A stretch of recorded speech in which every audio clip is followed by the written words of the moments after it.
Now, let's look at what is the important way out for improving the critical infrastructure cyber security.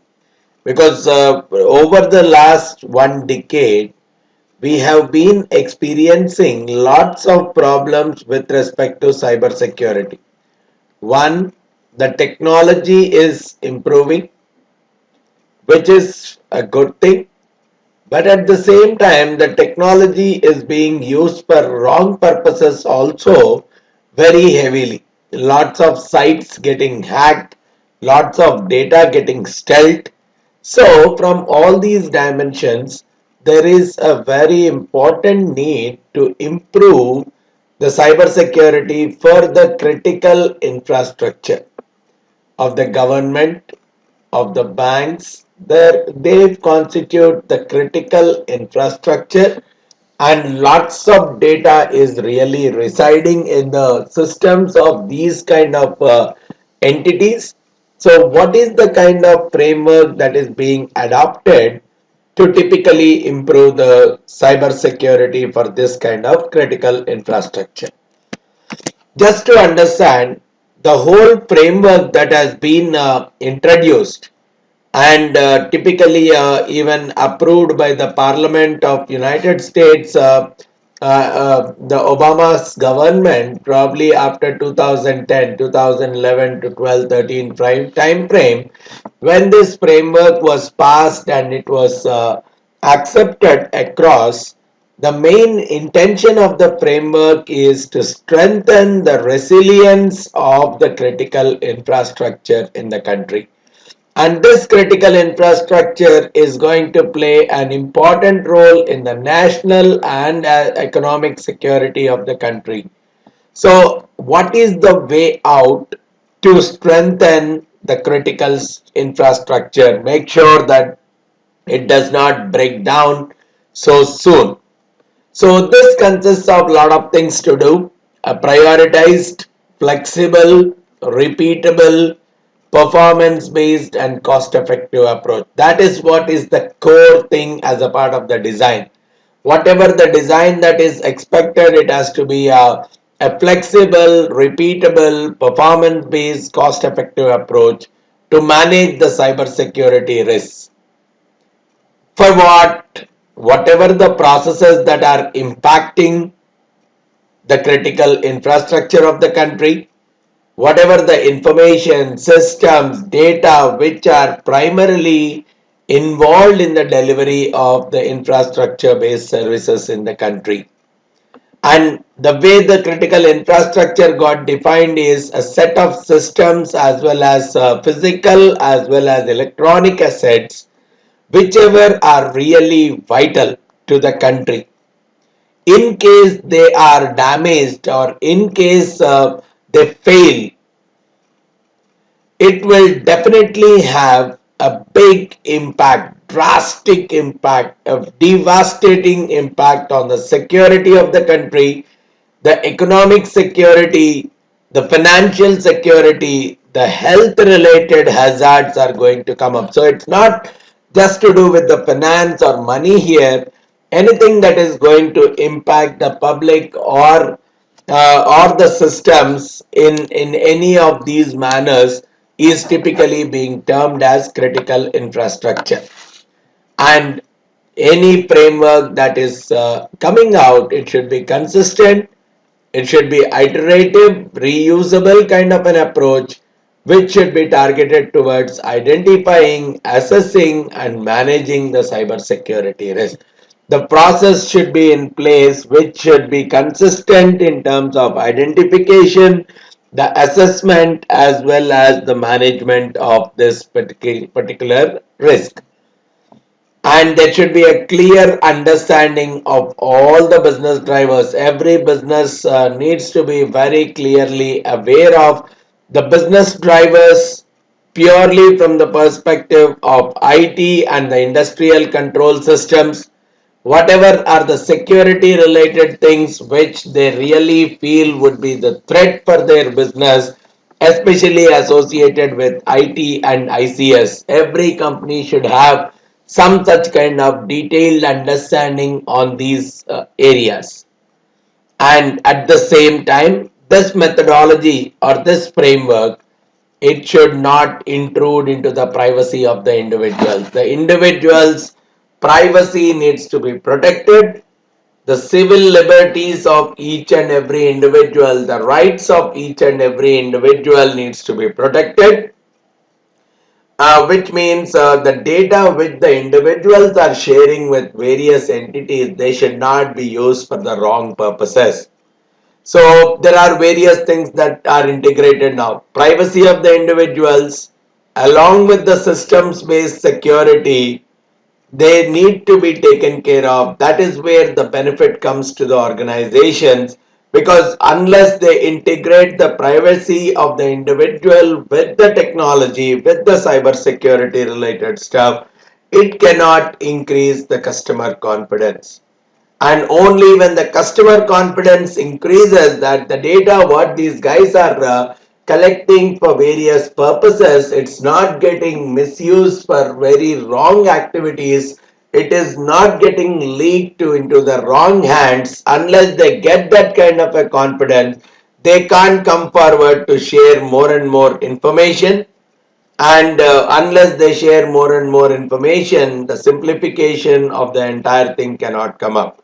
So irrespective of the technology that is being used, there should be a very clear cut integration of the privacy as well as the cyber security.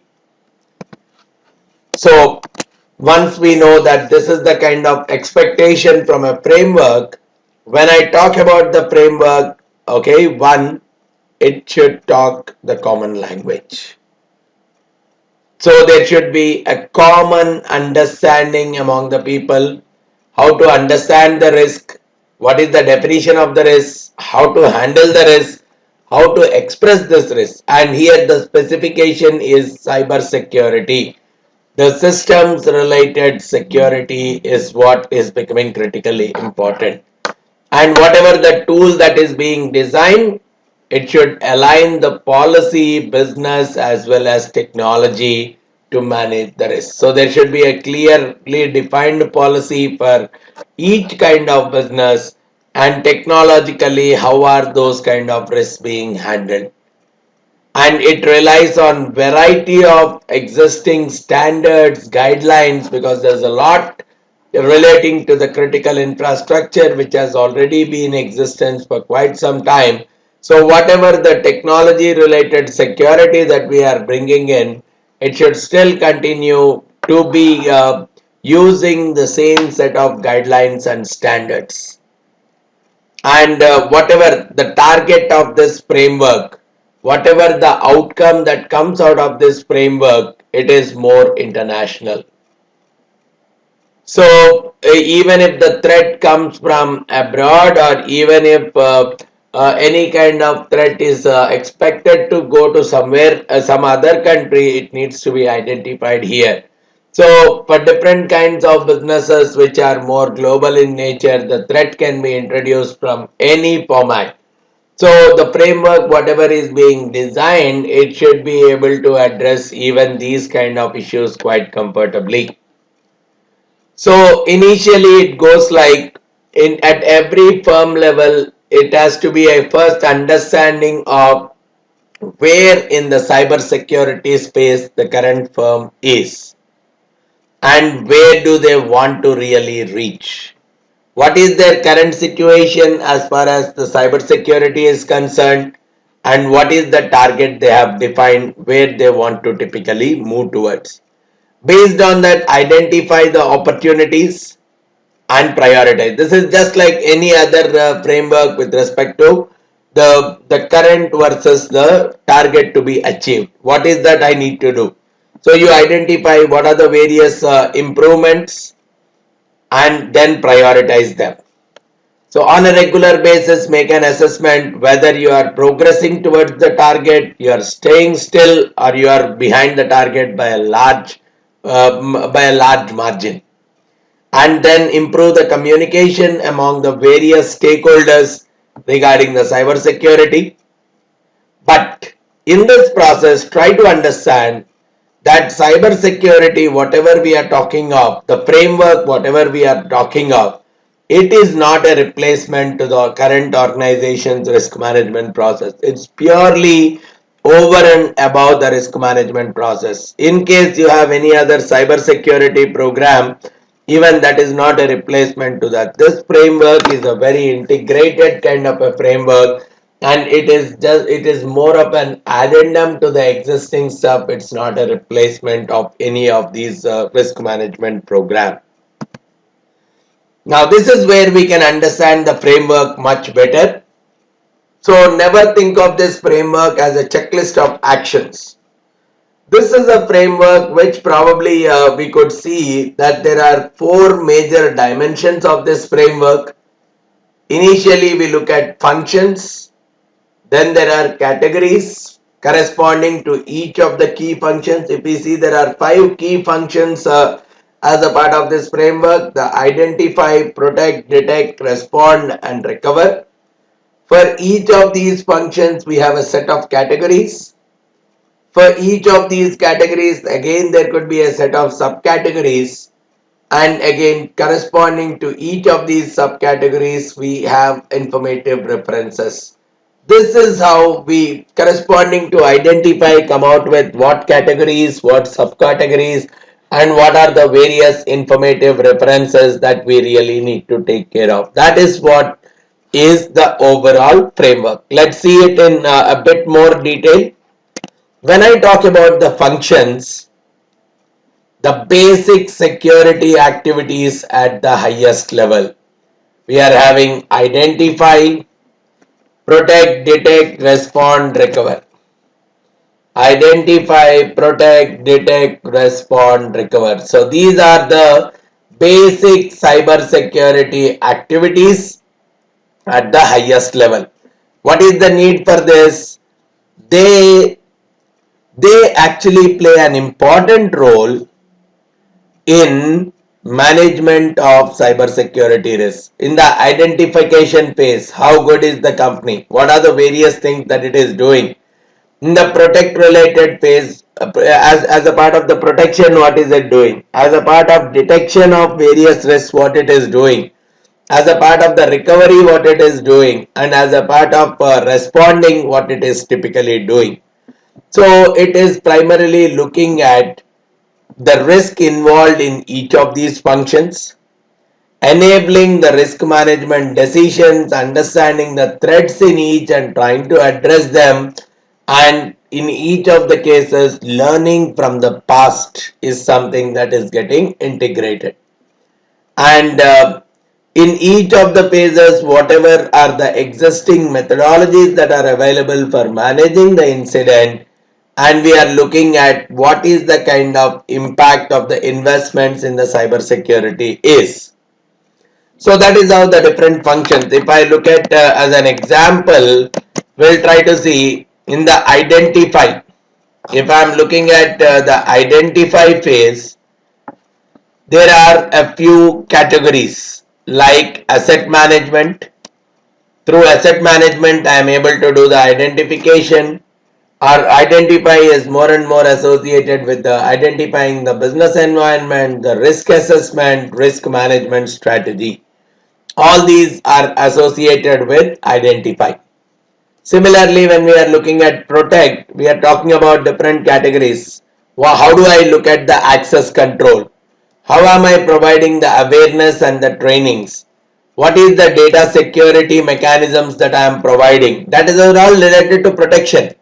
What is the maintenance? What are the technologies with respect to protection? Similarly, in the detect, we see the categories like, okay, what all I am detecting? Anomalies, events, what is the detection process, continuous monitoring. When it comes to response planning, analysis, mitigation, recovery planning, improvement, communication. So these are the various categories under each of these functions. So we can very well understand now a category is a basic subdivision. So what do I mean by identify? What do I mean by protect? There should be a protect documentation. There should be a protect process that needs to be set in place.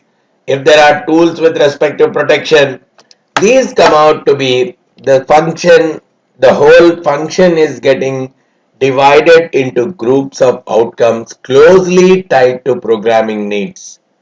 And each category has a set of subcategories. Just for example, if I see here, now when I talk about let's say business environment, or let's take the protect activity. Okay, in protect, access control, that was one of the category. Now there is a subcategory, identities and credentials are managed per authorized devices and users. In terms of access control, one of the subcategories that I need to know is all the identities and the credentials are typically managed for every person. Then physical access to assets is managed and protected. That's one more action. Remote access that is granted to various entities at various levels, that is managed. Now, corresponding to each one of them, what are the various documents that are available? What are the various information resources that are available? The list of that is maintained as a part of it. This is how the framework is typically targeted at. So, subcategory specific outcomes of the technical and management activity, helping helping the support teams achieving the outcomes in each of the categories. And when I'm talking about the information references, it is more to do with the documents, standards, guidelines, whatever are there corresponding to each of these subcategories of the critical infrastructure sectors, which talk about how the function is linked to category to subcategory to a specific document. So this kind of thing should be kept in place for every organization, for every kind of risk. So when we talk about the core functions, we have already identified phase is more to do with understanding, organizational understanding to manage the risk. Right? The risk can occur here when we talk about the cybersecurity risk. It is something that is associated with systems, the various assets, data, and capabilities. So, what is the way in which I can understand or manage the cybersecurity risk that is coming up to any of these entities? While we talk in the protect case, we are talking primarily in terms of appropriate safeguards, initial planning, initial workout to ensure the delivery of the critical infrastructure. Then in the detection, we are talking about any cybersecurity event that is occurring. What are the kind of mechanisms that I have? What are the kind of processes through which I can really detect that something has been attacked? And in case there is a cybersecurity event and attack that has come out, what is the way in which I respond to it? What is the way in which the action would be taken corresponding to it? And finally, the recover phase, simply talking about develop and implement appropriate activities to maintain plans for resilience and restore any capability of service that was impaired due to any of the cybersecurity events earlier. And when we are looking at the implementation of this particular framework, we talk about four important tiers, tier 1 to tier 4. We'll talk about each one of them. But overall, what we see is each tier is talking about an increasing degree of rigor and sophistication in the cybersecurity risk management practice. And one more dimension to talk about it is the extent to which the cybersecurity risk management is informed by the business needs. So, how much is the linkage between the risk management and the business needs, and to what extent this specific risk management is bundled into the overall risk management plan. So the more sophisticated, if this risk management is more driven by the business need, and if it is more and more integrated into the overall risk management process, Probably there is lots and lots of maturity associated with this kind of framework. Whereas in some other cases, if you see the tier 1, which we call as partially implementation itself, okay, cybersecurity risk management practices are there, but they happen completely on an ad hoc basis. Nothing is formalized. The practices are not formalized uniform across the organization. So the whole risk management happens in an ad hoc manner. It's a reactive manner. It's not a proactive kind of manner. And even if you are looking at the various activities that are relating to the cyber security, they are not based on the organization wide risk objectives. They are not integrated into the overall risk management process. They are not based on the business requirement. They just happen on an ad hoc basis. And even in the employees and various resources, awareness of the cyber security risk is not present at the organization level. It's a very basic understanding among a few individuals that exist. And even managing the cyber security risk, it's again on an ad hoc basis. There is no organization wide consistent approach in this.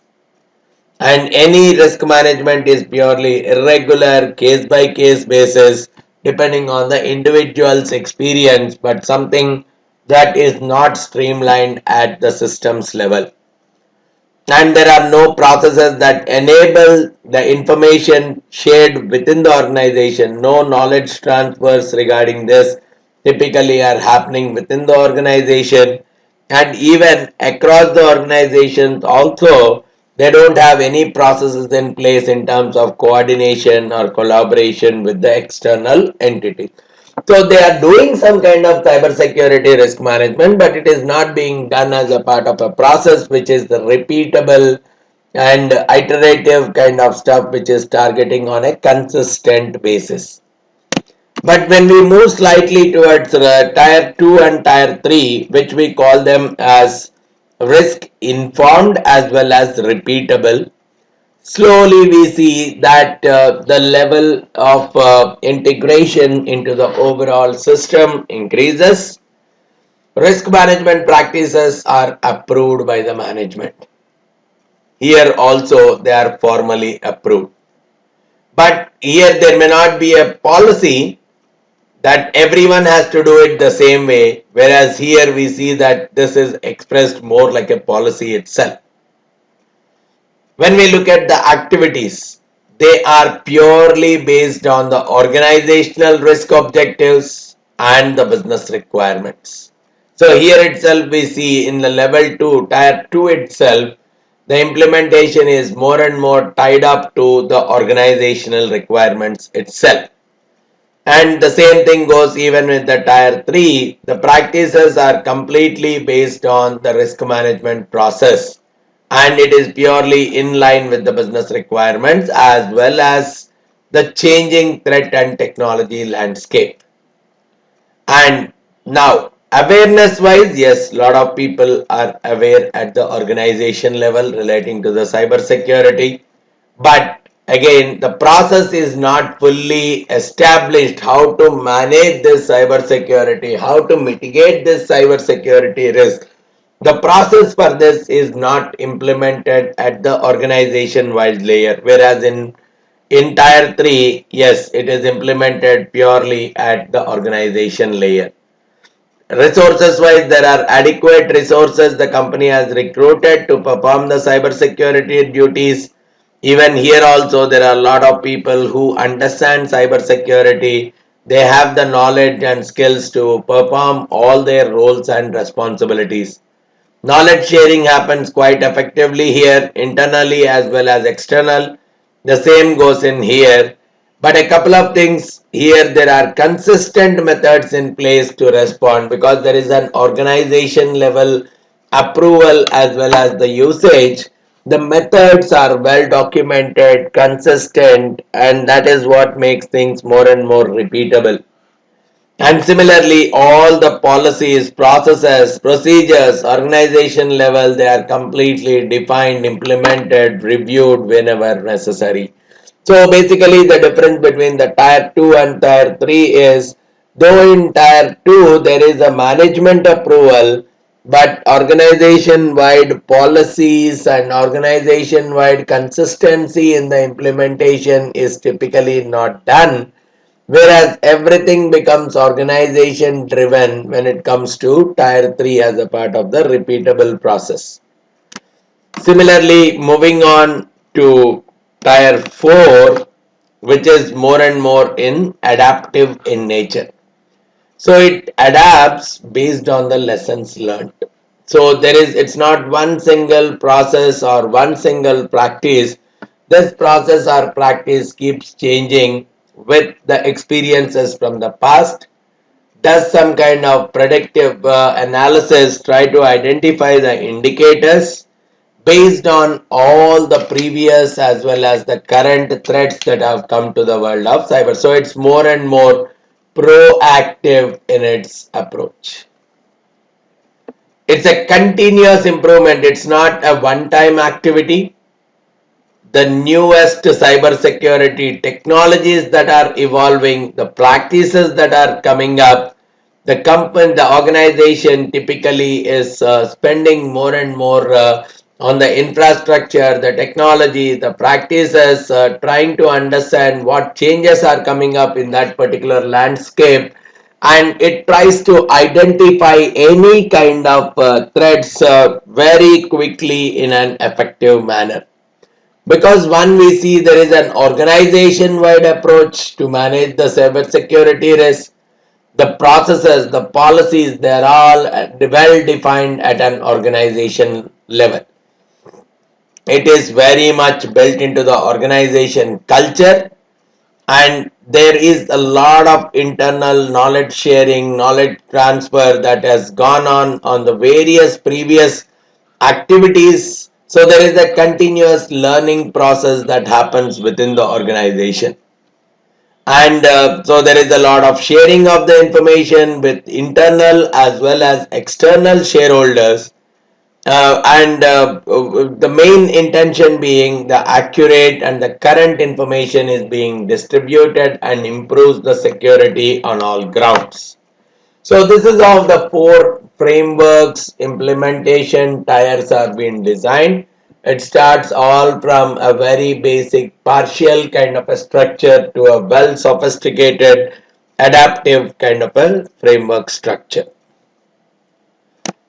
And when we talk about the framework profile, it's purely an alignment of the functions, categories, subcategories, whatever is the framework, which contains framework, the functions, categories, subcategories tied up to the information resources. We are saying that all this should be aligned with the business requirement. So for each business, this set definition of the functions, categories, and subcategories should be different, and they should be in line with the risk tolerance limits of the organization, and they should be very much linked with the resources, both the physical resources, the human resources, and all the resources involved. And this should enable the organization to establish a roadmap. If at all a framework profile is being defined properly, it definitely enables the organization to develop a roadmap to reduce the risk, and that framework will definitely align itself with the organization goals, sector specific goals, and purely even from the legal as well as the regulatory aspect, and also from the industry best practices perspective. And whenever we are talking about any framework profile, it is primarily used to initially identify what is the current state and where do you want to really move towards as far as the cyber security is concerned. And when I am trying to compare these two things, the current versus the desired, there is a gap document that is going to come out. So identify the gaps, and this is where the action plan, prioritization, identification of the activities and tasks typically is going to shape up. So this is how the typical implementation flows. Now you see, this is a gap part. The changes in the current and the future risk. So let's say the green ones, there is no change. The red ones, there is a change. And yellow ones are also like on the border. Now what happens at the executive level? At the executive level, there is a focus on organization wide risk. So there is a decision making that happens, prioritizing that happens based on the current position as well as the target state. And here is where they identify and prioritize priority 1, priority 2 kind of activities, and they also identify what is the risk appetite of the firm, how much risk the firm can take. If it can take this much of risk, what are the things that should be controlled, and in what way, how much is the budget that needs to be assigned for it. So this information from the executive level, it comes to the business process level, and they focus completely on the critical infrastructure, as well as they get into the selecting a specific profile, allocating the budget to each of the operation level stuff. And once this is in place, there is a framework profile which talks about the current and to be kind of mechanism, including the resources and all, coming to the implementation layer or the operations layer, where the focus is primarily on securing the critical infrastructure. So whatever is the risk profile that is defined, that would typically be implemented.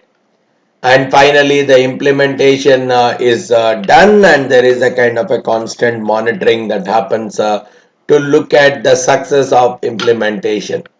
So any kind of changes being monitored and then rework on the process becomes more in an iterative fashion.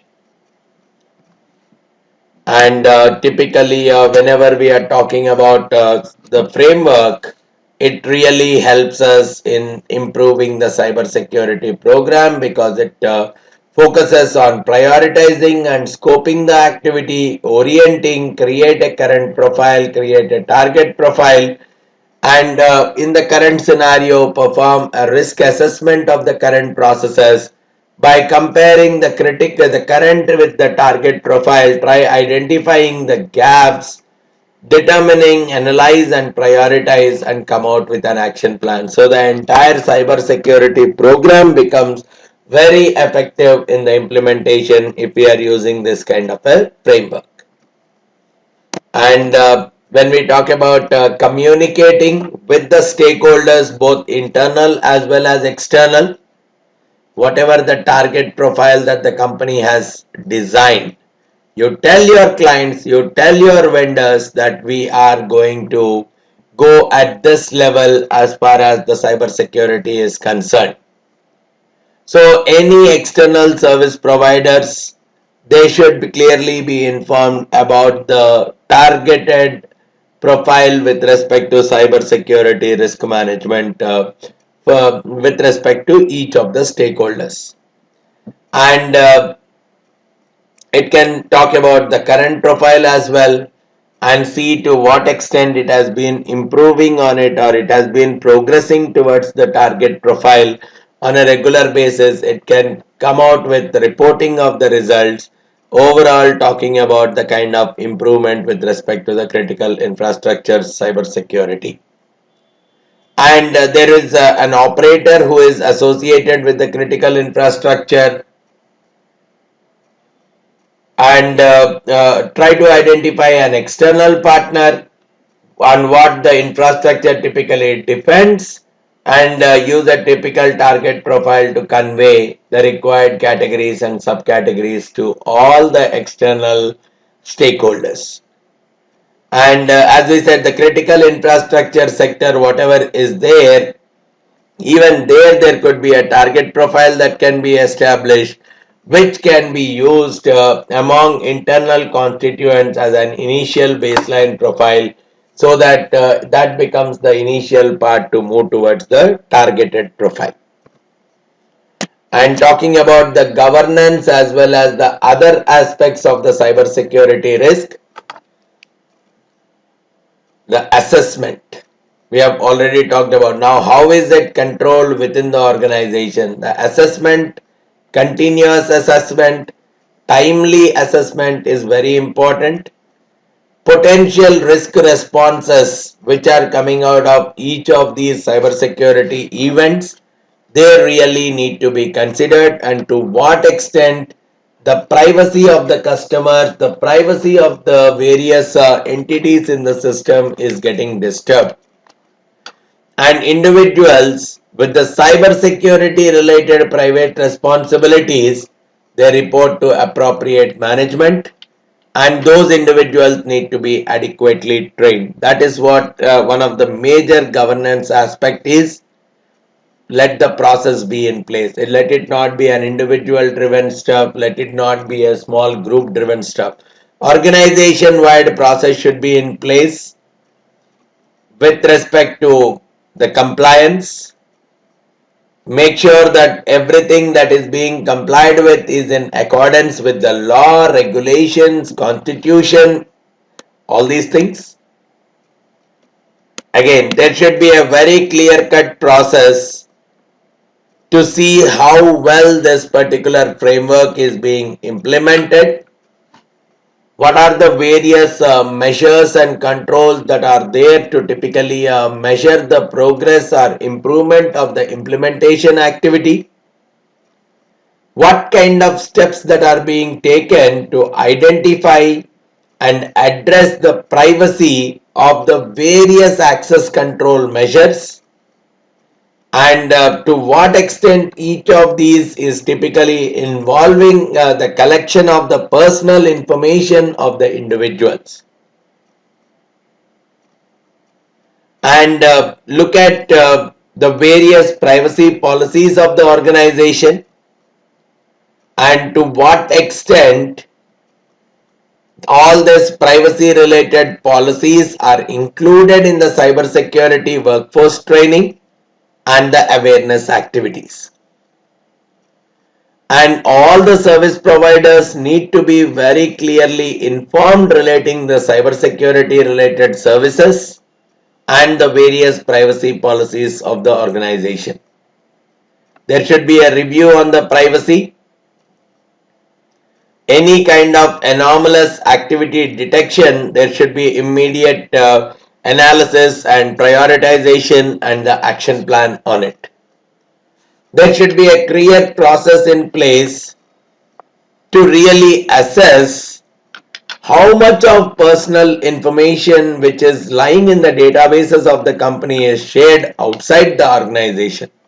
What is the level of security and privacy that is available over that particular data, and really check out whether there is a process in place to conduct a privacy review of the entire cybersecurity mitigation efforts within the organization. All these things really bring about a good understanding of the effective cybersecurity risk management framework within an organization, because that becomes very critical in the future as lots and lots of cyber threats are posed to come up because of the increased dependency on technology, right?